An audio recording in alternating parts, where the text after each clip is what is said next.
وقتی بهت میگم درس خوندم مال بچه پولداراست واسه همین چیزاست. بعد از بچگی میکوبن تو سرمون که علم بهتر است یا ثروت.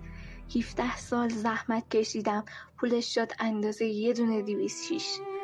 رفتم نمایشگاه بخرمش. یه پسر کم سن و سال حدوداً 18 ساله اونجا بود، ترتمیز و شیک و پیک.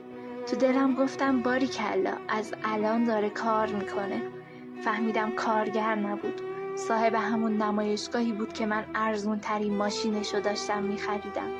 پرسیدم مدرکت چیه پسر؟ تعجب کردم. بهم گفت 3 سال ترک تحصیل کردم، درس نخونده بود، ولی یه ماشینش تو نمایشگاه به کل دارایی‌های من میارزید.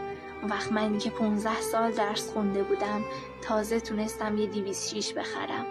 خلاصه بگم بهت، اگه بابای پولدار داری بشین درس بخون، ولی اگه مثل منی به جز افسردگی و استرس چیزی نمیمونه واسط.